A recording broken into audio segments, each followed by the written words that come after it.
Great question from Sophie this morning. So she says, when you're isolating your cows when they come in, why would you put one of your cows in with Minnie when she got here? So here is the answer.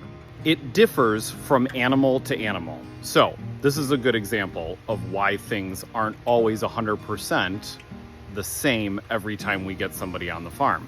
So we isolated Minnie when she got here, and we put Spree in with her because Minnie had already been pre-screened before she got here. So we got Minnie from a farm that we had worked with in the past who understands our protocol. Minnie has actually been blood tested and screened by her previous farm before she arrived here to Fluffy Feather Farm. So our screening is actually a double check to make sure that everything is okay still. So even though she already got blood tested, she's going to be blood tested again to make sure that all of our results match the farm that we got her from. That is why Spree is allowed to be in with her. We are 99% sure that Minnie is fine and there's no issues with her. Otherwise, we wouldn't have put one of our animals in with her. The second part of this is that I don't like to have animals alone. So cows and donkeys and goats, they're all social animals.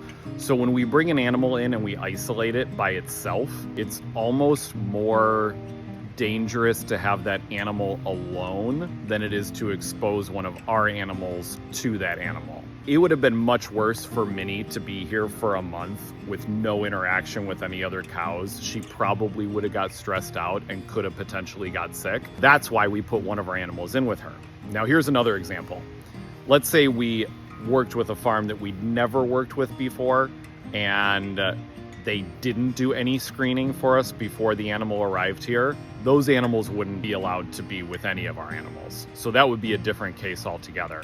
In that case, what I usually try and do is buy multiples at the same time. So in about a month, we have some calves coming. Don't tell Mike.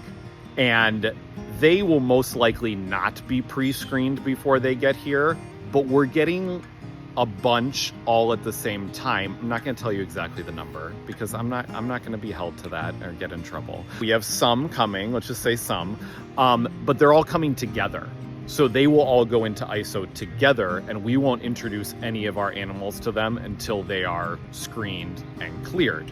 So it's really like a case-by-case basis. If you remember back to when we got Soleil, the same thing happened with her and Queenie. We pulled Queenie out of the herd. We put her in with Soleil because Soleil had also been pre-screened before she got here.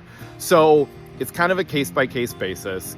It depends on the animal. It depends on the farm that they came from. It depends on the situation here currently at the farm and what's going on, whether we introduce one of our existing animals to that isolation area or whether those animals are isolated alone. So I hope that clears up the question. I hope that clears up any confusion, because obviously it doesn't make sense. Like, yeah, you're bringing in this new animal, but you're exposing your animal to it.